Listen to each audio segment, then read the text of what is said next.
Sapori rencontre un producteur insulaire, viticulteur, maraîcher, apiculteur, éleveur, horticulteur, cultivateur, ostréiculteur, arboriculteur. Ils sont tous là dans Sapori sur Alta Frequenza, aux côtés du chef David Mezzaki, qui s'amuse avec les produits pour les mettre dans vos assiettes. Sapori, une émission présentée par Frédéric Bertocchini et David Mezzaki. Bonjour David. Bonjour Frédéric, comment vas-tu? Ça va très bien ce lundi, nouvelle semaine qui commence, donc nouvelle invitée. Et en l'occurrence, cette semaine, il s'agit d'Anne Nocera. Bonjour Anne. Bonjour. On a eu l'occasion de se rencontrer il y a quelques semaines de cela, notamment pour parler du safran, puisque tu es safranière. Mais cette semaine, on va parler d'autres choses, puisqu'il y a d'autres activités. Est-ce que tu peux nous en parler un petit peu? Oui, alors sur mon exploitation, justement, j'ai aussi pas mal d'agrumes, d'arbres fruitiers en tout genre. Je fais aussi pas mal de plantes aromatiques. Donc, et quelques légumes aussi. Oui, des légumes. L'été, oui, c'est beaucoup de maraîchage aussi. Et tout ça fait partie de mon exploitation bio. Donc tu cultives, tu plantes, tu cultives, tu récoltes et tu transformes aussi déjà une première transformation, puisqu'il y a des sirops, il y a des confitures. Oui, à base en fait de mes fruits. Oui. Je les transforme en sirop et en confiture safranée. D'accord. Voilà. Et pas de compote, non? Non, pas encore. Non, pas encore. Confiture, oui. Hein. Oui, gelée, confiture, confiture oui. gelée. On peut en acheter, on peut en trouver où en acheter. Oui, dans les épiceries ou à l'exploitation. Tout Les épiceries simplement. fines. Voilà. C'est magique. Bon, on parlera de ces confitures, mais pourquoi pas dès demain. Ah oui, Aujourd'hui, on va parler des agrumes, si vous voulez bien. Ah oui, attends, dans le jingle, il manque agrumiculteur. Ah oui, c'est vrai. Oui. Ça y est, c'est complété. Et confiturier également. Hein. Donc, le jingle, il va faire 3 km, ça continue. Ça sera trop long. Alors Anne, les agrumes, en Corse, on sait que c'est un produit quand même qui est là depuis longtemps et qui est très très exploité quand même. Hein.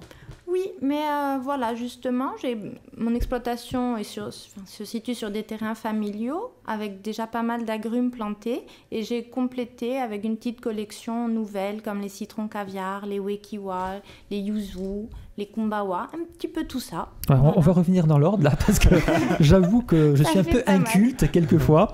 Bon, le citron caviar, j'imagine que c'est du citron qui a une particularité. Oui, alors c'est un tout petit citron qui ne ressemble pas du tout à un citron en fait, mais c'est un tout petit citron qui, quand on l'ouvre, a plein de petites boules dedans qui éclatent en bouche. D'accord. Il a presque la forme d'une petite banane. Oui, Hein? il est vraiment petit, comme un petit... C'est un arbre qui a beaucoup de piquant. Oui, Hein? oui, très piquant. Il nous vient d'Australie, en fait.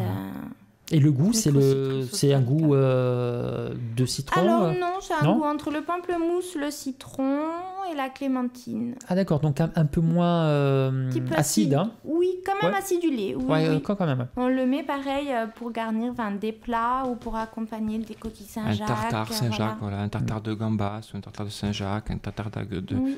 C'est magnifique. Tu utilises toi ce produit pour tes plats, David? On l'utilise périodiquement, on n'a pas...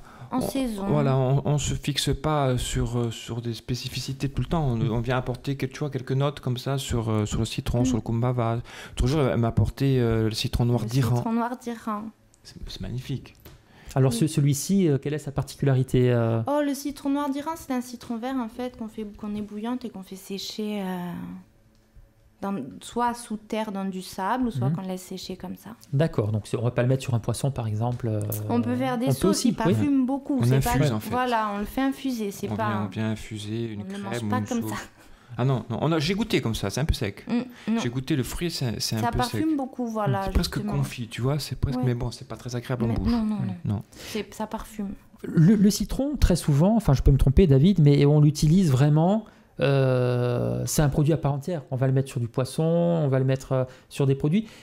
Toi, tu le transformes, tu en fais quoi du citron? Est-ce que c'est un produit que tu travailles beaucoup? C'est un exhausteur de goût fabuleux. Tout à fait, oui. Il vient relever un poisson, il vient relever un dessert, il vient relever une salade, il vient relever un taboulet. Mais il se suffit à lui-même, c'est ça que tu veux dire? Oui, il peut se suffire à lui-même comme il peut venir compléter la gamme aromatique parce que l'exhausteur de goût citron vient souvent relever l'ensemble de tes plats. C'est un peu la note finale qui vient donner, on dit du peps. Et selon la variété que tu utilises, tu auras plus ou moins d'effets à la fin de ta dégustation. J'aimerais qu'on parle un petit peu des pamplemousses. Je ne sais pas si tu en as. Tu as des agrumes, oui. Quelques-uns, mais le Ouais. pamplemousse, là où je suis quand même un petit peu en hauteur a du mal à arriver à maturité. Donc j'ai vraiment 2-3 variétés pomelo qui elles peuvent mûrir sur mes terrains. D'accord. Je vous cache pas que c'est un fruit que j'adore, le pamplemousse. C'est magique. En ce moment, on fait une assiette au bistrot. Elle s'appelle les légumes du mois. Ouais.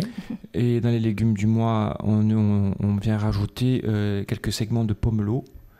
Ça va bien. Ouais, et ce mariage-là avec des petites crevettes roses, ça vient compléter pas mal le plat. Donc au bistrot Télo, c'est ça, hein? Oui, au bistrot Télo. Donc on rappelle l'adresse sur la Rocade à Ajaccio, bien évidemment. Parmi les autres agrumes, est-ce qu'il y en a qui sont vraiment très particuliers, très peu connus, un petit peu, non? Oh, très peu connus, non, mais c'est vrai qu'en discutant avec Pierre Gérone, c'est comme ça que j'ai implanté mes yuzu. Après, je plante aussi du kumbawa. Et j'ai pas mal d'oranges sanguines parce que j'adore. Ah, les oranges sanguines. Ah, les oranges sanguines. Purée. Effectivement, alors elles sont un petit peu plus... c'est différent. Moins amères peut-être. Oui. Hein? Très juteuse, forcément. Et c'est un produit finalement lorsqu'on va sur un marché, on trouve peu finalement par rapport... Oui, on n'en trouve pas forcément et... mon travail, c'est avant tout du plaisir. On se fait plaisir, on plante ce qu'on aime manger, voilà. En fait, elle plante pour elle. Elle dit pas, et sa famille. Je plante d'abord, oui. Oui, c'est d'abord ce qu'on aime manger, puis ce qui nous plaît, voilà. Le yuzu, c'est un citron chinois. Oui, hein? oui. De toute façon, c'est asiatique. C'est les vert. agrumes, oui, ça reste vert. Et le kumbawa aussi. Le kumbawa reste vert. Il est plus puissant, le kumbawa. Hein? C'est différent encore. C'est pas les mêmes goûts. Faut vraiment... Il y a une multitude vraiment les goûter, voilà, parce qu'ils changent tous, ça parfume pas pareil. Et là, j'ai planté des wekiwa, c'est des oranges croisées avec des pamplemousses. Wekiwa. Mais ce qu'il y a de fou, c'est que je suis sûr que beaucoup d'auditeurs qui nous écoutent ignorent qu'il y a tous ces produits. Il y a une gamme importante au niveau des agrumes. Ah oui, les agrumes, c'est infini. Et c'est chez nous. Et c'est chez nous, c'est ça, c'est dans la vallée de la Gravonne, donc non loin d'Ajaccio, c'est vraiment merveilleux. Demain, on parlera de sirop et de confiture. Alors sirop, je suppose, à partir d'agrumes aussi. Agrumes, safran, népita, voilà, un peu de tout. Là là. Donc on se donne rendez-vous demain, on va encore se mettre l'eau à la bouche. À demain. Bonjour David. Bonjour Frédéric, comment vas-tu? Je vais très bien et toi? Très en forme. Je suis très heureux de te retrouver tous les jours à 11h15 dans cette émission Sapor. Et justement, des saveurs, il y en a cette semaine avec Anne Nocera. Bonjour Anne. Bonjour. On a parlé des agrumes hier, y compris des agrumes qui viennent de loin d'Asie et qui sont aujourd'hui cultivés dans la vallée de la Gravonne. Oui, donc, et qui poussent très bien. Qui poussent très bien et qui sont bons en plus. Hein. Ah oui, on n'a pas parlé de la manne Bouddha. Ah aussi, on a oublié les cédras, voilà. Les cédras. Pas mal de cédras sur l'exploitation et de la manne Bouddha, justement, que je fais en confiture, en fait, la plupart du temps, que je confie avec du safran. Ah ben, ça tombe bien, parce qu'on va parler des confitures aujourd'hui. Des confitures et des sirops. Et puis... pas parce que c'est mon amie, mais elle fait des confitures excellentes. D'accord. Non, c'est pas la gentillesse, c'est la vérité. Mais là, lorsqu'on récolte le produit, lorsqu'on le plante, on le récolte, et qu'on arrive déjà à le transformer, c'est-à-dire à faire des confitures, est-ce que c'est pas déjà un autre métier finalement? Ou est-ce que c'est... ça se complète, parce que ça reste mon métier, c'est mes fruits, c'est des fruits que j'ai cueillis le matin, c'est pas des fruits que je vais chercher de partout, donc ça complète mon activité tout simplement. Quand mes fruits arrivent à maturité, voilà, je les cueille et je les transforme. C'est toujours en bio, hein, sur les productions d'agrumes. Toute l'exploitation est bio, donc tout ce qui pousse, même les fleurs. Parce que la confiture, tu pourrais la faire toi, par exemple David, c'est aussi ton métier finalement. Oui, je sais faire de la confiture, mais je pense pas que je suis capable de la faire aussi bonne que Anne ou que les gens qui font ça tous les jours. Parce que c'est quand même un métier, c'est quand même, on vient apporter un regard sur une confiture, il faut l'œil, il faut la température, il faut connaître son produit parce qu'il ne réagit pas. C'est assez précis. C'est assez précis, il faut un dosage de sucre très précis selon le fruit qu'on utilise. C'est la confiseur, c'est vraiment un métier. Les fruits et son degré de maturité à la cueillette, voilà. Est-ce que tu fais du fruit confit? Non, j'ai essayé, mais c'est vrai qu'après c'est un autre métier. Les confitures, ça reste, voilà. Mais je confie mes cédras. Il n'y a que pour les cédras que je fais ça, en fait. Je les confie avant de les faire dans le sirop. C'est pas une confiture de cédras que je fais. Je confie les cédras et je les mets dans un bain de sirop safrané, en fait. C'est extraordinaire. Et puis, il y a d'autres métiers qui viennent se greffer, par exemple le glacier. Oui. Est-ce que là il faut du matériel pour faire des glaces, hein. Là, il faut vraiment être équipé. Non. Ouais. Ça me prendrait trop de temps. Tandis que les confitures en saison, quand j'ai pas mal de fruits, voilà, j'arrive à maîtriser tout avec l'aide de ma famille. Tu cuis ça dans du cuivre ou dans des casseroles inox ou... Non, pas dans du cuivre, dans des grandes bassines à confiture. Mais, d'accord. Parce que souvent on dit qu'on une bonne confiture, il faut que ça soit en cuivre. Oui, mais j'ai eu du mal. J'ai essayé, mais... C'est la cuisson qui est difficile. Voilà, ouais, ça vient vite brûler peut-être. J'ai pas choisi ça, non, ça me convenait pas en fait. Mais c'est vrai que beaucoup de confituriers travaillent avec, oui. Ouais. Alors concrètement, quelle confiture peut-on trouver? Parce que je sais qu'il y a les fruits évidemment, mais on peut aller au-delà et mettre du safran aussi dans les confitures. Oui, alors mes confitures en fait sont toutes safranées. Ah, toutes? Oui, donc j'ai figue, safran, cannelle qui se marient très bien. L'assemblage des trois, j'aime bien. Donc d'abord on goûte, on fait goûter aux amis, à la famille. Figue, safran, cannelle. Figue, safran avec un bon fromage, ça c'est... Waouh. Ça... Fromage de chez nous, évidemment. Ah oui, bien oui. sûr. Ça, c'est très très bon. Ensuite, j'ai les cédrats et j'ai les agrumes parce que les agrumes avec le safran, pareil, ça se marie très bien. Le citron, le cédrat, les oranges. Clémentine, tu en fais? Clémentine, non, un tout petit peu. J'en ai pas assez. J'en ai pas assez. Bientôt, peut-être. Et le pamplemousse aussi, avec le safran. Et le safran se marie avec toutes les saveurs? Avec beaucoup de saveurs, mais c'est vrai qu'avec les agrumes, c'est particulièrement facile parce qu'en plus, l'acidité des agrumes fait ressortir le safran. D'accord. Donc, ils sont complémentaires. Oui, c'est vraiment un beau mariage. Voilà. Et la question que je voulais te poser, c'est sur, donc on l'a dit il y a quelques semaines de cela, lorsqu'on parlait du safran, il y a 600 grammes de safran qui sont récoltés tous les ans. Finalement, il y a quand même une bonne partie de cette récolte qui est réutilisée dans les produits que tu transformes toi-même derrière. Oui, alors une petite partie parce que c'est pareil. Après, pour faire mes grandes bassines de confiture, j'en mets très peu. Pour pas gâcher le goût de ma confiture, il faut d'abord qu'on sente le fruit, puis ensuite le safran. Donc j'en mets très peu, je le fais infuser. Et pour avoir le juste dosage, je fais aussi des sirops. Ben justement, on va terminer aujourd'hui avec les sirops, parce que c'est aussi un produit que tu fais, encore une fois, avec tes produits. Oui, mais ça a permis de faire goûter, ça part du safran, en fait, ça a permis de faire goûter aux gens le goût du safran plus facilement en sirop sur les foires. Et ça a bien marché, on peut glacer des légumes, faire des préparations pâtissières. Ça parfume vraiment et le safran est déjà travaillé, c'est l'avantage. Parce qu'on n'a pas besoin de le faire infuser, d'attendre, c'est déjà prêt. On peut faire des cocktails. Aussi, des bons cocktails. Des cocktails, on peut manger du muscat, des sirops, ou un vin pétillant. Avec le sirop de safran, ça se marie très bien, oui. C'est vrai qu'on parle peu du sirop finalement, comme un produit, je dirais, à la mode. Ah oui, mais il y a des producteurs de sirop chez nous. Il y en a. Il y a Patrice Bourret à Lesagnes, qui est un des précurseurs des sirops de Corse. Pareil, il est en bio. Oui, en bio. Et après, au niveau des sirops, voilà, quand tu as des produits comme ça, c'est un régal de les travailler en cuisine et en pâtisserie, c'est magnifique. Et est-ce que c'est un produit à la mode finalement? J'ai l'impression que dans l'imaginaire des gens, le sirop, c'est pour les enfants. Alors qu'en fait, c'est délicieux le sirop, c'est très bon. Non, ça marche bien. Puis les gens, le goûtent et tombent tout de suite sous le charme. On sucre un yaourt, on sucre une pâtisserie, un peu tout, un alcool, un cocktail, voilà, avec le brooch. Et le consommer tout simplement avec de l'eau, comme un... C'est possible aussi? Plutôt le sirop de Nepta, parce que le sirop de safran, c'est moins sympa. D'accord. Ça ressemble vraiment à du miel, donc ça. Ah, d'accord. Ouais. D'accord. Eh bien, que de saveurs, c'est d'ailleurs le nom de cette émission, Sapor et David. Elle porte bien son nom, pour le coup. On va se quitter, on va se donner rendez-vous demain, même endroit, même heure, toujours avec Anne, qui est notre invitée. Volontiers. On parlera notamment des plantes aromatiques demain. Et il y en a une multitude chez Anne. Parce que justement, chez Anne, il y a de tout. Il y a de tout. Donc on va continuer notre voyage au cœur du jardin d'Anne Nocer sur la commune de Sarola-Carcopino. À demain. À demain. Salut David. Salut, comment vas-tu? Très très bien aujourd'hui. J'ai eu un petit peu de mal à me lever, mais bon, il y a des jours comme ça. Il y a des jours comme ça. Puis après, moi, je dors pas pour bien me lever. Voilà, exactement. Surtout que tu fais un métier compliqué. Il fait quelques heures. Quelquefois, on se couche tard et on se lève tôt. David Mezza, qu'on rappelle, qui co-anime cette émission avec moi, le chef du Bistrotel et de l'Altruverzu. Et puis nous avons cette semaine Anne Nocer qui est en notre compagnie. Salut Anne. Bonjour.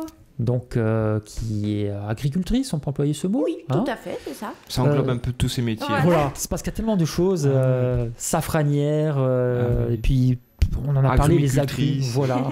On va pas dire tous les qualificatifs. Alors Anne, on va parler aujourd'hui des plantes aromatiques parce qu'il y en a également sur ton exploitation de Sarrola-Carcopine. Alors qu'est-ce qu'on peut trouver dans ton jardin?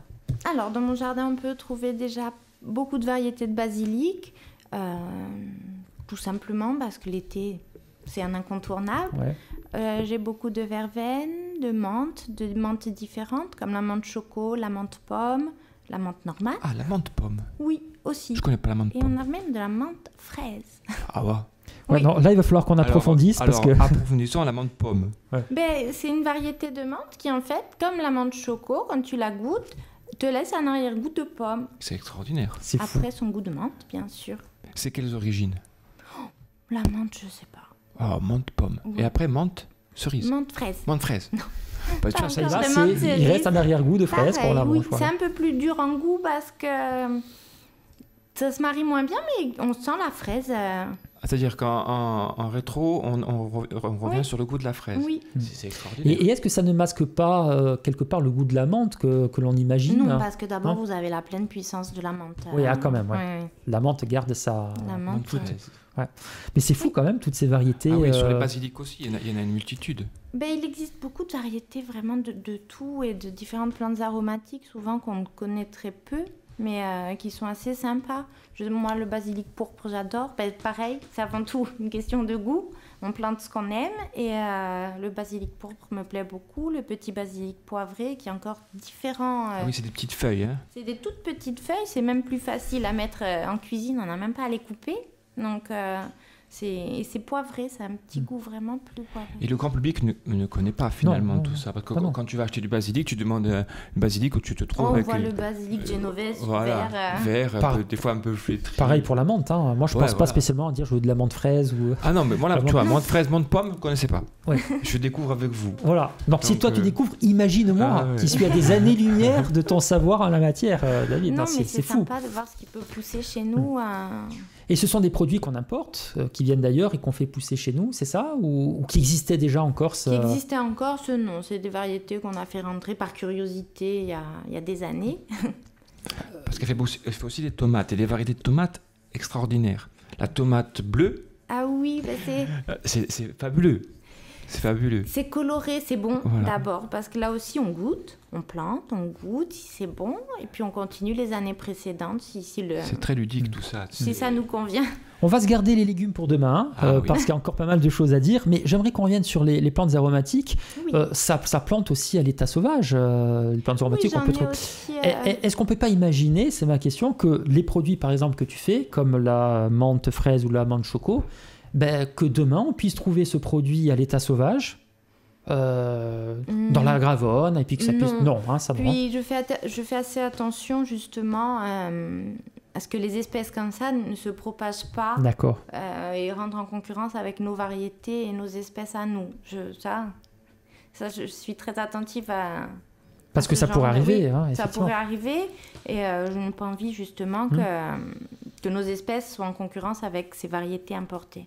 Et il y a une saisonnalité assez importante ou vraiment ça se réduit vraiment à l'été, au printemps? Bon, tout ce qui est basilic, oui, c'est vrai que c'est l'été, mais après, toute l'année, j'ai le thym, le laurier, la lavande, enfin, tout ce qui pousse... pour parfumer nos plats. Il faut aller rencontrer sur son exploitation. C'est le lieu dit Pantano. Hein? Au Pantano, tout à fait. Moi, de temps en temps, quand j'ai un peu de temps, j'y vais et c'est vraiment un endroit merveilleux et une famille merveilleuse. Ben oui, c'est une histoire de famille aussi, tout ça. Ce goût de la culture de la terre, c'est avant tout familial. Alors, tu vois, les aromatiques qui poussent en dessous de la maison, c'est assez fabuleux. Un gros massif de basilic rouge, basilic cannelle.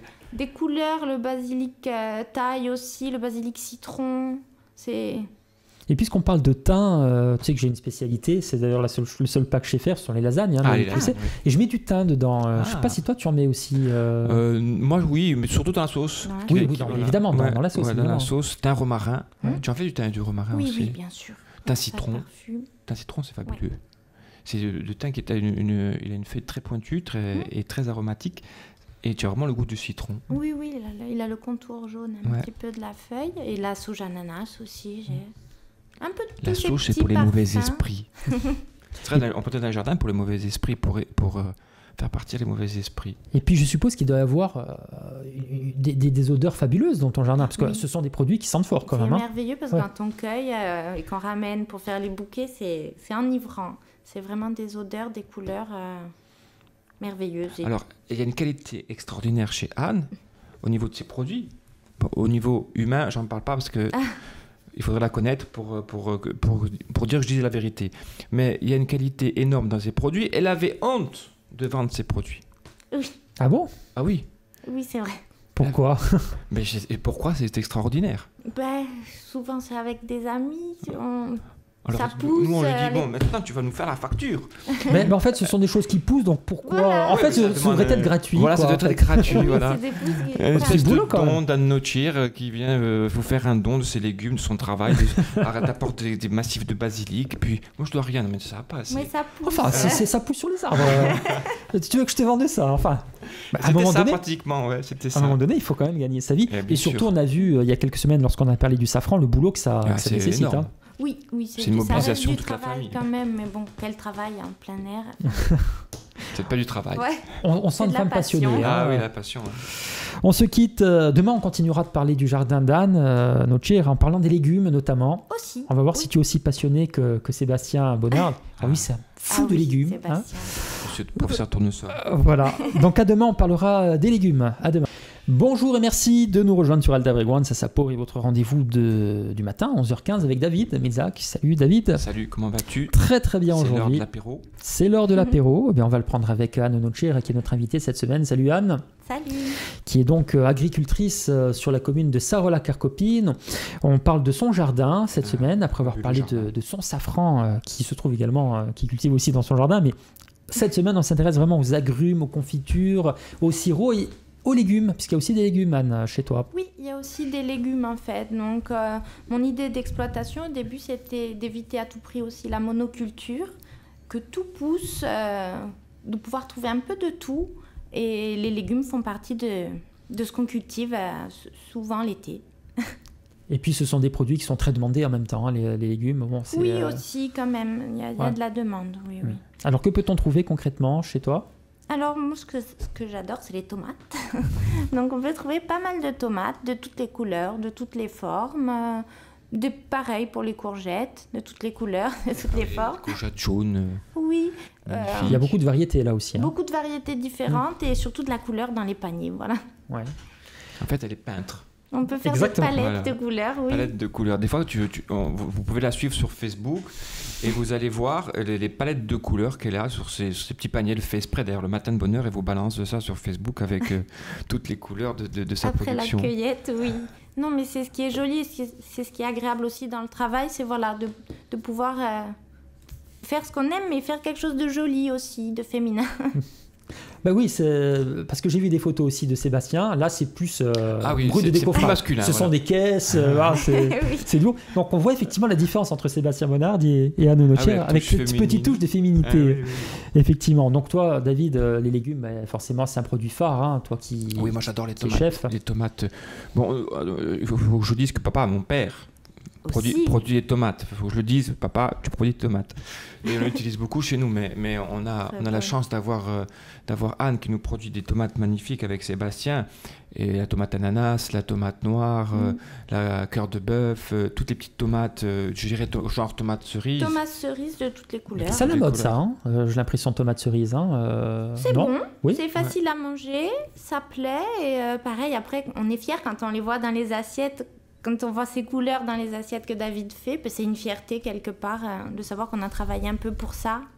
Et puis les enfants apprécient les tomates Ah oui. cerises, justement parce que ça ressemble à une cerise. Ça, c'est très une manière facile de les faire aussi. découvrir, c'est vrai, les saveurs. Parce que faire manger des tomates aux enfants, c'est pas évident non plus. Hein. Oui, mais Eh avec ben- les tomates cerises, Eh c'est ben très justement, hein, facile. j'en parle en connaissance de cause. Mon fils a goûté donc, les tomates cerises. Il croyait que c'était une cerise au début. Et depuis, il adore la tomate. Ah, c'est- Voilà, Donc, grâce aux c'est- tomates cerises, oui. C'est ludique, voilà. Tout à fait. Bon, Il faudrait aller dans les écoles avec des producteurs comme Anne, comme Sébastien, comme tant d'autres, faire découvrir toutes ces saveurs. Parce que c'est vrai qu'on ne connaît plus, on ne connaît pas, parce qu'on n'a pas été éduqué pour. Non. Et on se retrouve souvent avec des tomates en plastique servies dans les cantines parce qu'il faut payer des tickets moins chers, bien entendu. C'est une histoire de coût. Et puis toute l'année. Voilà, et puis toute l'année. Et donc on se retrouve avec un appauvrissement du goût et des connaissances parce qu'on ne sait pas tout ce qu'on peut faire dans l'agriculture. En fait. Une tomate en hiver, c'est une aberration. C'est une aberration. C'est pas le même goût, ça n'a rien à voir. Alors justement, c'est intéressant là, le débat que lance David, c'est-à-dire que justement, est-ce que tu vends à des cantines? Non, je suppose que non. Hein, non, moi surtout le maraîchage, c'est l'été, donc c'est un petit peu trop tard. Ah oui, c'est vrai. Ouais. Mais on accueille les enfants des centres aérés sur les exploitations. Voilà une belle initiative. C'est magnifique. Et je pense que dans les écoles, ça passe par l'éducation du goût. Ah oui. Ça fait partie de la vie, bien entendu, parce que toute la vie on va manger, toute la vie on va déguster, on va découvrir. On perd ce goût du vrai en fait, du produit de saison, parce qu'on mange toute l'année de tout sans se rendre compte qu'en fait il y a une saisonnalité, on ne fait plus attention à ça du tout. J'ai une petite anecdote justement qui tombe bien, j'ai été au centre aéré lorsque j'étais tout petit, 6 ans, 7 ans, 8 ans, au centre aéré de Sarola-Carcopine. Il n'y a pas longtemps. Il existe encore? Oui, il y a quelques années. Oui, il y a toujours il existe encore ce centre aéré. Et j'en garde de fabuleux souvenirs de ce centre aéré. Et justement, je me souviens il y avait des jeux avec les éducatrices et les éducateurs, on nous bandait les yeux, on nous faisait goûter des produits du terroir et nous devions les reconnaître. Ah, c'est super. Voilà, donc voilà, peut-être une idée, je ne sais pas si ça existe encore. Oui, au goût du jour, de refaire ça avec les enfants, ça serait très bien. Parce que comme l'a dit David, il y a vraiment toute une éducation du goût à faire et du palais. Elle est énorme. Et je pense que ça devrait être aussi important que d'apprendre l'anglais, l'allemand, l'espagnol, l'italien, les maths. Parce que manger fait partie de la vie. Oui. Et manger sainement, alors c'est encore plus important parce que ce que l'on mange fera nos maladies de demain ou notre vitalité, notre santé de demain. Tu penses que quelqu'un qui va boire du coca toute la journée, manger des hamburgers toute la journée et des frites surgelées, est-ce que tu penses que ces personnes-là, indépendamment de la santé, ça leur provoque une perte de goût au niveau du palais? J'en suis certain. Ouais. Le palais, ça s'éduque. Nous, on goûte tout le temps parce que justement, on perd après les saveurs. On goûte, on sent, on palpe, on vient toucher, on vient se rendre compte de ce que c'est vraiment les produits. Et si tu n'as pas cette éducation, et j'essaie de le faire avec ma fille, par exemple, et c'est pas facile. Je dis pas que c'est facile parce que ça prend du temps. Oui, ça prend du temps. Voilà, il faut du temps. Mais c'est primordial. Enfin, à mon sens, après, moi, je suis passionné, donc il faut le faire. C'est obligatoire. Comme vous allez on va apprendre à parler corse à son enfant, il faut lui apprendre à manger. Voilà, c'est exactement pareil. À manger corse, c'est bio. Oui. C'est possible. C'est possible. Oui, c'est mieux. C'est mieux. Allez, les amis, on se quitte. On se donne rendez-vous demain, dernier jour de la semaine. En ce qui nous concerne, ce sera pour ta recette. Alors, que nous as-tu préparé? Alors, demain, c'est dos de chapon rôti en croûte d'agrumes. Eh bien, ce sera la recette de demain, même endroit, même heure dans sa peau. Anne, à demain. À demain. Au revoir. Bonjour et merci de nous rejoindre sur Alda Breguanza. Bonjour David. Bonjour, c'est vendredi, tout est permis. Tout est permis, notamment ta recette qu'on écoutera tout à l'heure. Bonjour Anne. Bonjour. Anne Nocci, donc, qui est agricultrice dans la vallée de la Gravonne, sur la commune de Sarola-Carcopine. Alors, le vendredi, c'est le jour de ta recette, David. Donc, que peux-tu faire avec les produits d'Anne en particulier? Mais on a oublié de parler des grenades, Anne, cette semaine. Grenades que tu fais. Alors là, je tiens vraiment à en parler parce que c'est un fruit que tu adores. Extraordinaire. Oui. Ah oui. Et un antioxydant puissant, la grenade. Donc, d'accord. Et bio. Et bio en même temps. Voilà. Donc on fait aussi pas mal de grenades et de jujubes. Vraiment une diversité. C'est à quelle période? Maintenant. Ah, tu vois. Ça y est, elles vont commencer à mûrir. Alors tu vas être obligé de m'en apporter. Pas de souci. Et quand elles t'en apportent, tu m'appelles. Ah, je t'appelle. C'est comme ça, je viendrai en manger également. Les jujubes, ça arrive là. Elles brunissent. C'est aussi les kakis maintenant. Ah oui, les kakis aussi. Ouais.